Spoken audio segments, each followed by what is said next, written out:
metadados e a aplicação dessas tecnologias à ciência oceanográfica. Por favor, Adam. Obrigado, Lucy. Eu quero compartilhar aqui a minha apresentação na tela. Muito bem.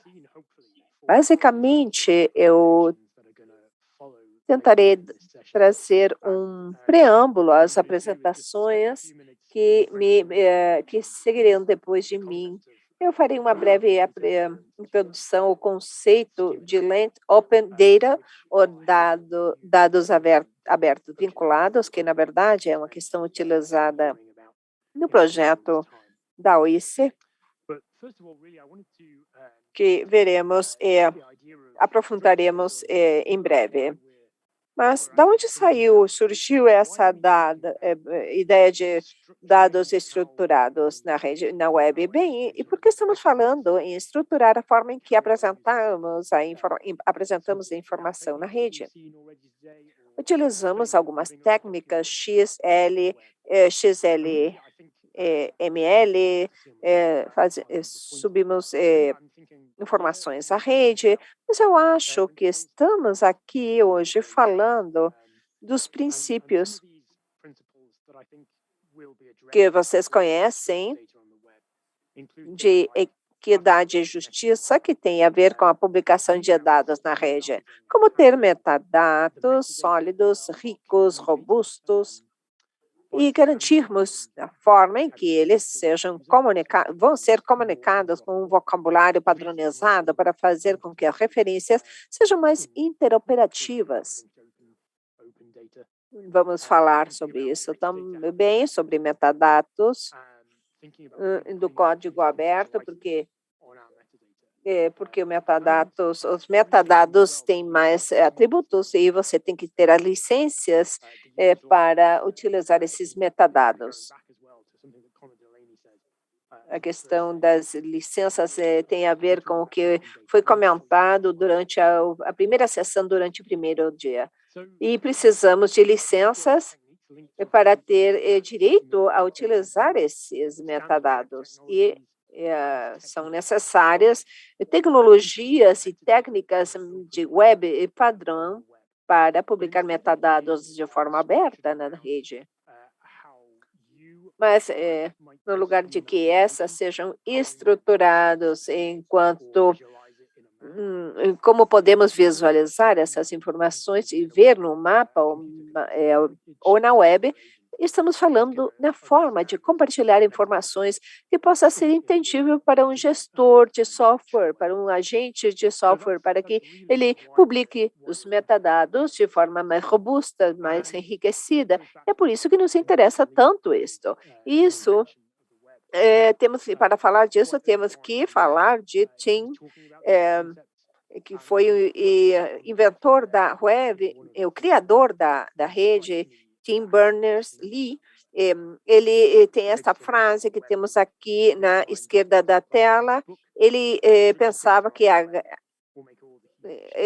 HTML faz com que os documentos pareçam um livro enorme, portanto, os dados vão ser vistos como uma enorme base de dados. Nós sabemos que ter uma questão que nos permita vincular as redes é importantíssimo. Enquanto aos dados vinculados, bem, é um princípio, o link data é um princípio que existe desde 2006, não é novo, e esse conceito fala de que precisamos de endereços web, ou seja, o nome que damos às coisas, é uma identificação, um URI, identificador de recursos uniformes, por isso temos um endereço web. Também precisamos ter essas identificações que permitem que possamos ter um nome na web para identificar as pessoas. Também precisamos de um endereço web HTTP, um padrão, como aqui geralmente integram o seu navegador, utilizam para se unir, por exemplo, hoje a esta reunião. Também temos esses, então, URLs, os localizadores de recursos uniformes. Quando alguém procura um endereço web, procura questões padrões. Quando um navegador procura um endereço web, evidentemente, utiliza esse MDL para que seja padronizada e nós possamos ver. Por isso, precisamos do marco de recursos, que é um RDF, que também vai precisar de uma linguagem. Bem como temos linguagens para base de dados, Sparkle é a linguagem de busca para RDF. A ideia aqui é que vocês possam inserir vínculos para os endereços web para criar esses links que depois possam permitir os usuários, irão permitir os usuários descobrirem novas coisas ou coisas mais novedosas, justamente seguindo esses links que vocês estabelecem nos mapas. Em relação aos 4 princípios do Link Data, são estas. Esta é uma espécie de caricatura, de imagem simplificada que nos leva a entender isso. Temos aqui um PDF, no início um PDF dos dados em formato fechado. Depois, pegando esse PDF, vamos transformá-lo num arquivo de Excel. Agora vocês poderão ler de forma mais simples e a máquina, o equipamento lerá de forma mais simples. Depois utilizamos um XLS para maior acessibilidade, temos CSV e depois incluímos o endereço web e criamos RDF até chegar ao LOD, que é o de 5 estrelas, que são vínculos de áudio. E uma das formas de fazer isso é utilizando vocabulário para serviços ou contribuindo com links para informações de outras pessoas que estão relacionadas com a sua informação. Ou estabelecendo vínculos para identificação.org. São projetos estes da rede LOD, ou cloud.net, que temos aqui na tela o endereço. Eles são recursos online e é uma espécie de esfera de informações marinha, na qual vemos esse azul claro que temos na tela, que é onde estão os vínculos ativos. Não quero me tornar muito técnico, mas é fácil ver como podemos colocar em prática esses padrões, como funciona RDF, é um modelo gráfico com 3 bases. De base tripla base, que tem um sujeito, um objeto, um predicado, e um objeto. São 3, sujeito, predicado e objeto. Isso une predicado, une objeto e sujeito. Vemos aqui em cores, exemplificado. Temos o Sparkle, que é uma linguagem, seria se perguntar, X é uma cor? Ou de qual cor é X? E, evidentemente, aqui podemos ver a resposta, que é o oceano é azul. Depois temos Third Triple Language, TTL, que é utilizado um ponto no final, é para dizer, é o final dessa frase. Bem, vou pular esta parte técnica para me adiantar e falar sobre uma lista de termos para o metadados. Temos uma taxonomia com uma hierarquia bem definida e também há termos como ontologia, na qual temos definições formais para diferentes tipos.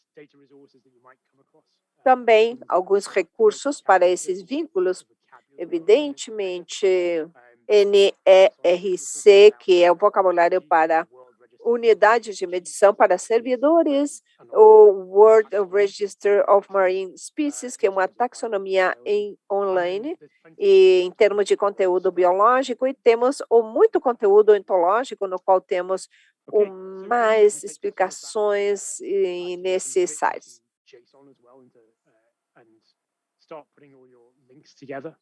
Isto é o que vocês podem começar a utilizar para estabelecer esses links. Aqui temos esta versão muito parecida à Wikipedia.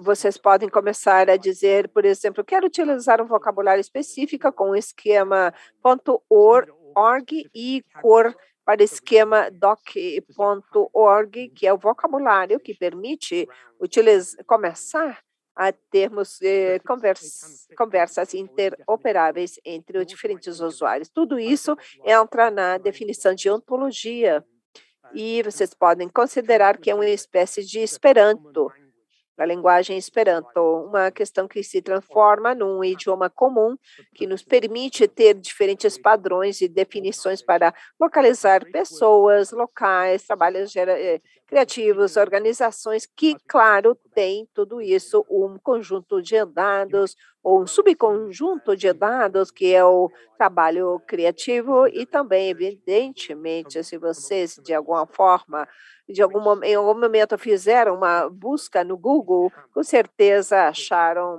esses rich snippets, no qual o conteúdo vemos melhorado com essas adições, como, por exemplo, horários de voos ou resultados de uma busca onde será projetada tal filme, etc, etc. Isso, podemos serializar opções, as opções podem ser inclusas em páginas web ou como RDFs, por exemplo, e numa página HTML pode aparecer JSON, por exemplo, aqui, o que está acontecendo em Chicago, quais os eventos musicais de Chicago, ver os ingressos, quanto poderiam custar para escutar, ouvir a Sinfônica de Chicago. Esta não é a bala de prata, mas é específica para diferentes domínios. E mencionar rapidamente, então, que há recursos disponíveis como Science Schemer, e as informações que temos aqui na tela.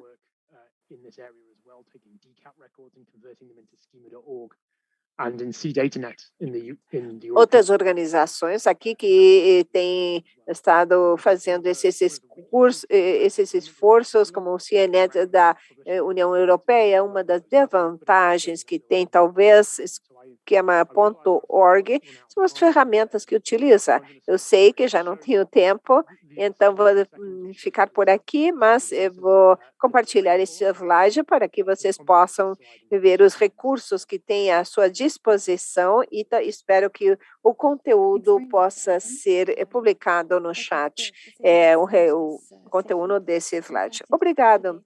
Muito obrigado, Aram, por falar da forma em que podemos estruturar os nossos dados e torná-los disponíveis. Alguma pergunta para Adam, antes de continuarmos em frente? Eu acho que durante a sessão, se algum de vocês tiver alguma sugestão,